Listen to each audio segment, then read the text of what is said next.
Welcome back to my lecture on behind the scenes of the SPICE circuit simulator. And now we're going to be going over to the third part of the lecture, which is about the Newton-Raphson method. So, a bit about nonlinear devices. When we discussed modified nodal analysis, we saw it works well for solving circuits made up of linear elements. So those include resistors, capacitors, inductors, and current and voltage sources. However, a lot of the devices that we use in integrated circuits are not linear. Diodes, bipolar junction transistors, and of course MOSFETs. Nodal analysis attempts to solve equations of the form I of VDC plus U of DC equals 0. But when nonlinear elements are part of the circuits, we get a nonlinear algebraic system, and we cannot solve this directly. Therefore, we need an algorithmic approach to find a solution. And how do we do this? We're going to use the Newton-Raphson algorithm, or it's also known as Newton's method. So, make an initial guess on the solution. We're going to call this V of 0. Then we're going to linearize the circuit around the guess. We're going to take the Jacobian of V of 0, which is the gradient of V of 0. Then we're going to solve the resulting system of linear equations. We're going to get V of k. And then we're going to re-linearize the circuit around the new point and check if we got the right answer. And then we're going to repeat this until the process converges. Formally, we can show this mathematically that Newton's method solves that by repeatedly solving f of v hat equals 0, or the Jacobian of v of k plus 1 minus v of k equals minus f of v of k, where v of k plus 1 equals v of k minus the inverse Jacobian of v of k f of v of k. In other words, with step 0, we're going to initialize, set k equals 0, and choose v of 0. Then we're going to linearize around v of k. That means we're going to take the Jacobian of v, which is the gradient of v of k, and then we're going to solve the linearized system. We're going to find out what v of k plus 1 equals, and we're going to iterate. We're going to keep on going with k plus 1 until we converge. Let's make that from a high mathematical theoretical perspective into something that is easier to understand. So this is the Newton-Raphson method.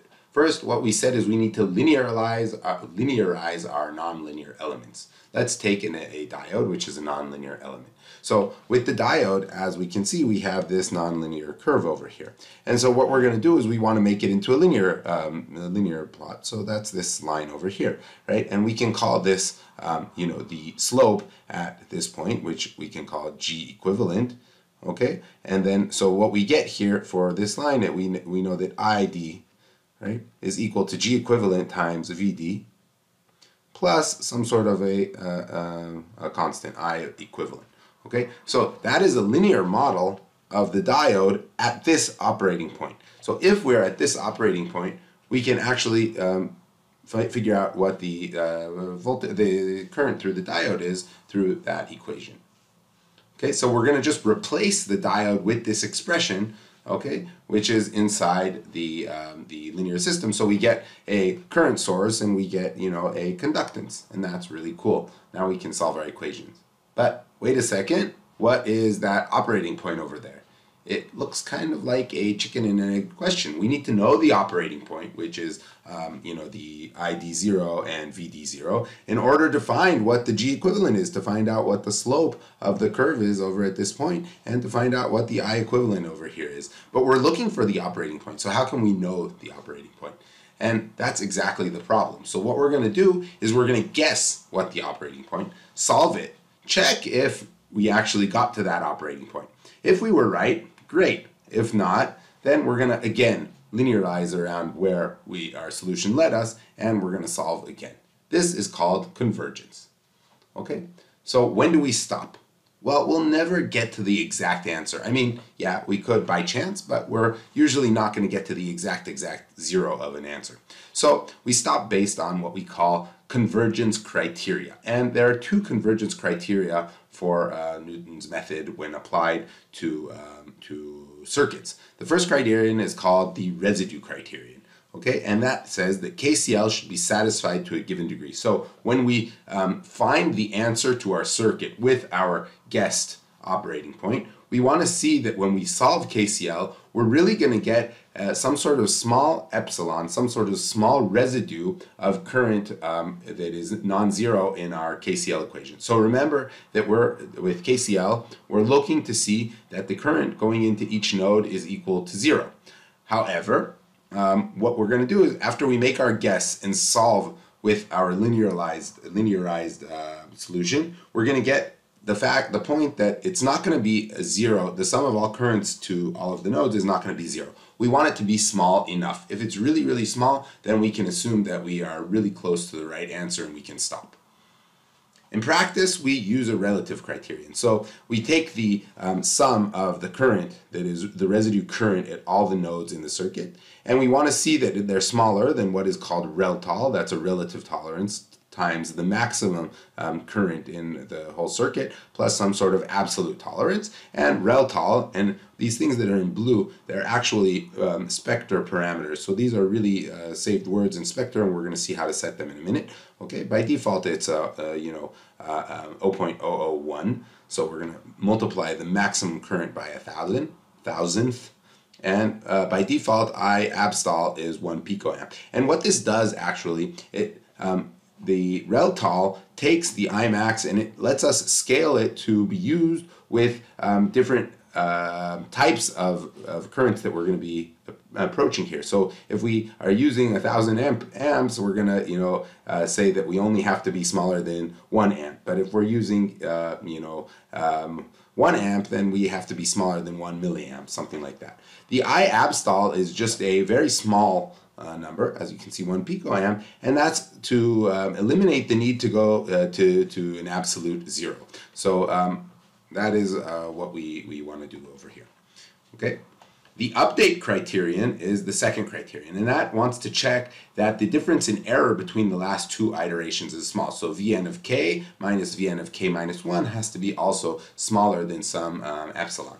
Okay, and in practice, again, we have some sort of a more scaled type of a thing here using reltol again, with the max of all the voltages around the two last iterations plus some sort of a limiter so it won't go down to zero. And by default, V abstol is 1 microvolt, which is really small. So we need to actually use both of these criteria to make sure that we're getting a good solution because due to different nonlinearities, say take a diode which can go from a really small current through it to a really small high current through it right around the point of turning on. We can get these problems that one of these will converge and the other won't, and if we only look at one of these criteria, we can get false convergence. So Spector really improved on SPICE, which only would really check the update criterion by checking both of them.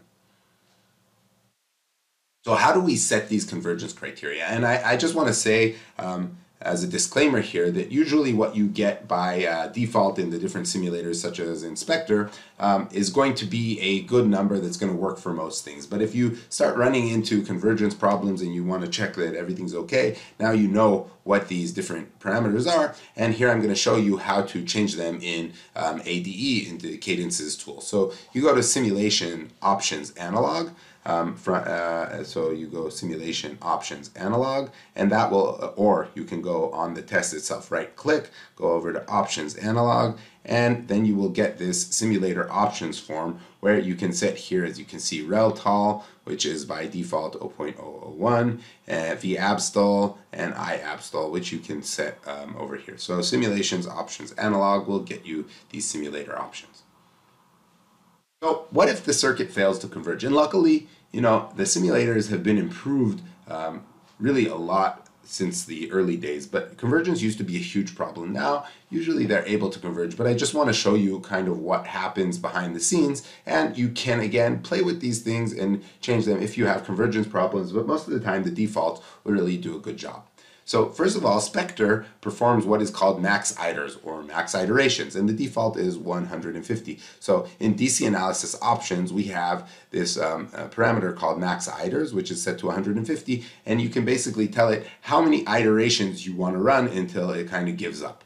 Okay, and this usually only happens, it usually only gets to 150 guesses basically if you have bad models or non-physical elements. Non-physical elements can have non-continuities in the transfer curves, and then that can drive the convergence criteria nuts.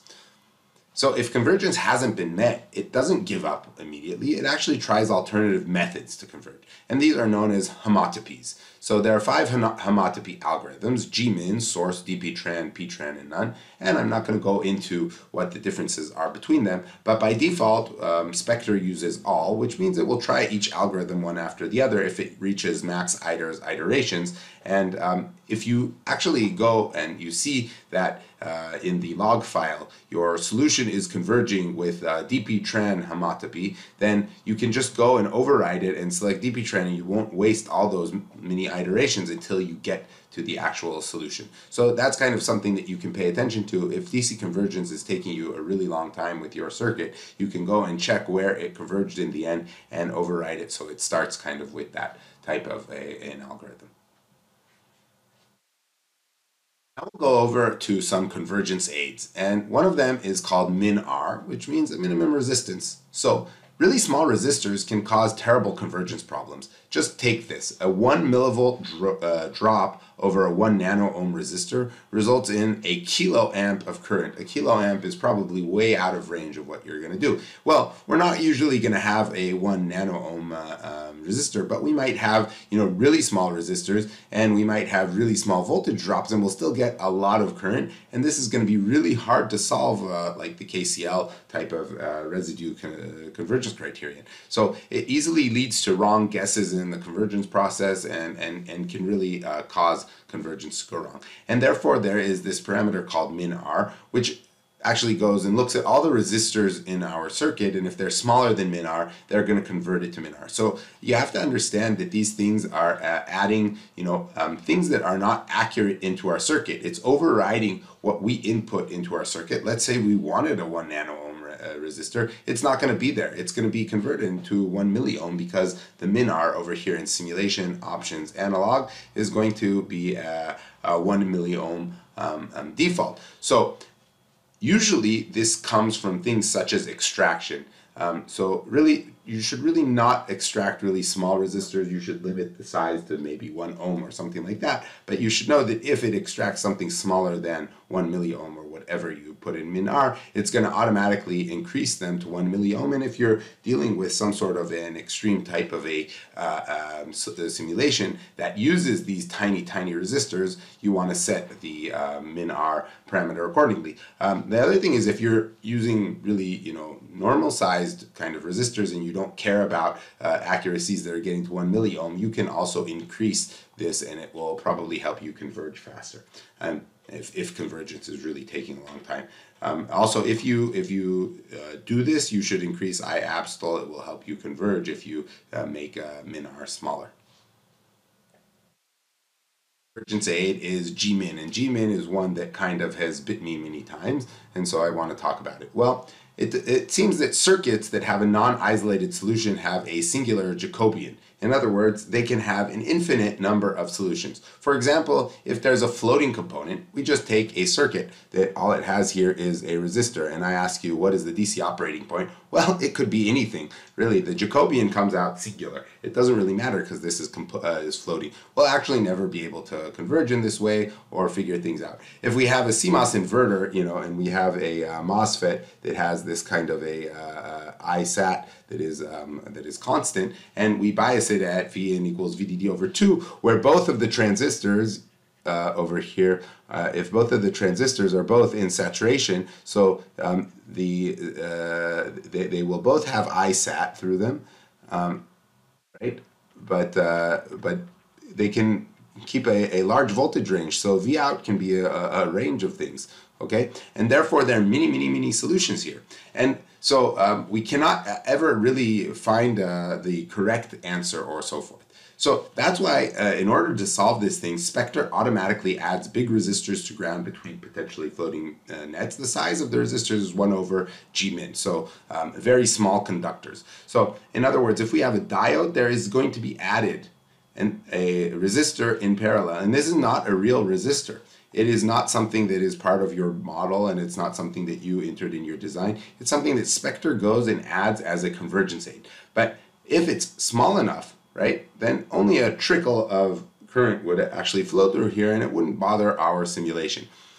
You can see that, for example, in a MOSFET, we have the same thing between the source and the body, and between the drain and the body, we're going to have these Gmin resistors.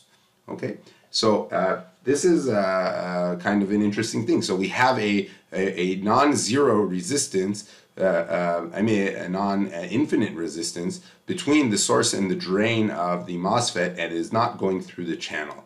And so if we had a perfect MOSFET and we turned it off, right, we would expect that there would be an infinite resistance between the source and the drain, but it is not. It's actually going to be something like 2G min. Okay, so this can cause some non-idealities, especially when we're looking at leakages. So let's look at the danger of G min in simulations that have to do with leakage. So G min is they're very big resistors. By default, it's 10 to the minus 12, which means we have a 1 tera ohm resistor over there. And that's okay, you would think, but in some cases it's not okay. It may not always scale. For example, for a 1 volt supply, it results in a fake current of 1 picoamp. And in the past, when they wrote SPICE, I guess 1 picoamp was something that was completely, negligible. But 1 picoamp is not negligible when you're looking at leakages. So therefore, when dealing with really small currents, G min should be substantially reduced. I would even say go at least to 10 to the minus 18 or 10 to the minus 21. This can cause you convergence problems. So if you don't need to do it, you shouldn't do it. But if you are looking at anything that is really, really small currents, you should for sure reduce your G min. Okay, so let's look at an example of this, and this is just an example from some technology that I ran over here. And when we use VGS equals 0 on a transistor in this technology, we get a drain current of 11.7 picoamps. And again, this is kind of dangerous because if we're looking at the leakage current, the subthreshold leakage, and we have picoamps, we know that this can be really a problem if we have, a 1 volt drop over such a G min resistor that's only at 10 to the minus 12. Well, look what happens when we reduce it to 10 to the minus 18, we get only a 9.8 picoamp current. That means we had, somewhere on the order of 2 picoamps that were not real. They were going through this simulation convergence aid. And that's a 20% increase in leakage, and we just measured the complete wrong thing. So you really have to be careful with this G min, and even in our environment, we set it to 10 to the minus 18, just to be sure. Again, if it's causing you convergence problems, then make it larger, make it 10 to the minus 12, or even larger than that, perhaps. But in general, for most good models and for most real kind of circuits, you can make it almost infinitely small. Another convergence aid is node set. Okay, and node set is a real important one. So Newton's method, it guesses basically 0 for its initial guess. But if you want things to converge faster, or even more correct, you should provide it with an initial guess which is close enough to the real DC operating point, because it will really converge a lot faster and most likely succeed. I mean, take it to the extreme point. If we give it the guess which is the real operating point, then then the initial type of convergence run the initial iteration will show that KCL equals 0, and we'll really get convergence immediately. And that can be really important, especially if we have a huge circuit where it takes a long time to make each one of these guesses, and we give it the right answer right away, then the DC operating point, the solution comes immediately. Again, this is kind of a chicken and egg type of a thing, because if we knew the DC operating point, then why would we need to run DC operating point analysis? But look, if you're doing something like transient analysis and you need the initial DC operating point guess, or if you're doing AC analysis and you need the initial operating point guess, and you've already run it in the past, you can just save the previous solution and load it, and you'll know what it should be as long as the circuit didn't change substantially. So that's something that's really nice to do, and it's done with node set. Another place to use it is in a multi-stable circuit. So if you have a latch or an SRAM bit cell or something like that, and where you have several stable states. So for example, in an SRAM bit cell, we have 3 stable states, the 1, the 0, and the metastable state. We wanted to bias it towards a particular solution. We want to have, to simulate the 0 state or the 1 state, or more particularly, we want to stay away from that metastable state, which is unfortunately where it will converge to if we don't use node set. What a node set is going to do, it's going to connect the DC source with a 1 ohm resistor to a defined node. So again, we're actually changing our simulation, and that's not a good thing. But don't worry, a node set is only used during the first convergence iteration. So it connects this DC source for the first iteration, and then it removes it later on, so it doesn't actually affect our final answer. It just gives an initial voltage on those nodes that you put the node set on for the first guess. Okay. Continuation methods like DC sweep, they use the previous solution as the initial guess. So one of the reasons why DC sweep is much faster than doing a parametric sweep of DC operating points is because it assumes that the next point is going to have a pretty close solution to the previous point, and therefore it uses that as an initial guess. And as I mentioned before, the operating point of the circuit can be saved to a file. It uses a command in SPICE or Inspector called write, and then it can be loaded with the read-ns command, and so therefore you can really save time on your convergence if you already ran that simulation once before. So let's see the example of how we can bias a circuit with node sets. So without setting the node set, if we take a 6T cross-coupled inverter type of a latch, an SRAM cell over here, we can see that we got 517 millivolts, which is about VDD over 2 or something like that in this type of simulation. And that's really bad because if you kind of remember about SRAM bit cells, we have these butterfly curves, and we have a 0 point over here and a 1 point over here, but there's this kind of fake convergence point, this metastable point, which is not something that's real physical. I mean, it may happen for a very short amount of time, and that's going to be something like VDD over 2 on Q and VDD over 2 on Q bar. And that's what we see here without putting any node sets. And the reason for that is actually because there's something called the separatrix over here, which is the kind of water partition between the two sides of attraction over here. And when we take our initial guess, we're at 0, 0. And if you get to the if you unfortunately fall on the separatrix, you're always going to follow the separatrix and eventually arrive at this metastable point. And so that's why an SRAM bit cell is probably always going to converge on the metastable point, which is probably not the point that we actually wanted to find in our DC op. But if we add node set statements to Q and Q bar, so we make our initial guess somewhere else inside this space, it's going to converge down to our bias points. So how do we do that? We either go into the simulation convergence aids node set, or we go into the click on the test and we go down to convergence aid node set, and then we can set our node sets on Q and or Q bar, and then we can see that the bit cell will settle as expected. Here the voltage was 1.1 volt, and here this is basically 0 volts. So really, it's important, especially in a metastable, in a multi-stable circuit, to set a node set. But in general, it will help you with convergence and so forth. It will make time it will save a lot of time. Okay, so again, how do we write the node set file? We can use write and write final. Write will include will write the state after the DC solution, and in Inspector and ADE, this is a default thing that happens. So this is just opening the default form DC analysis option, and you'll see write is Spectre DC. So if you look in the run folder of where your simulation was running, you have always been saving probably your node sets for every simulation you ran, and it's pretty cool. You can just open that up, and you'll see, like in the case of this SRAM cell, we have Q and Q bar, where they converge to, VDD and VSS, and all the different internal types of nodes, what the currents and voltages are. So really, that saved the whole thing for my circuit, and I could just read it in afterwards. Write final, if we have a DC sweep, it's going to write the final point, DC op point of the DC sweep, if that is useful for us. Okay, and how to load it? We go to the read-ns option, and that we can see over here. Sorry, I didn't put it on the, it's over here. We can put in the read-ns option Spectre DC, and then it will load the previous node set as the the node set, or if we change the name and saved it in a special place, we can use a specific file that we saved as the node set type of option, or we can write this type of a thing manually to just input all of the node sets we want. Okay. Pay attention that read force and force are slightly different, and so generally don't use them. And there's another option that is restart. So just for those DC sweeps, if you don't want to use the previous solution as your node set, then you can do restart equals no.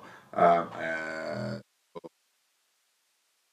is just for you to know about. All right. So that was what we had to discuss about the Newton-Raphson method, and in the next part we will go over to AC analysis and transient analysis.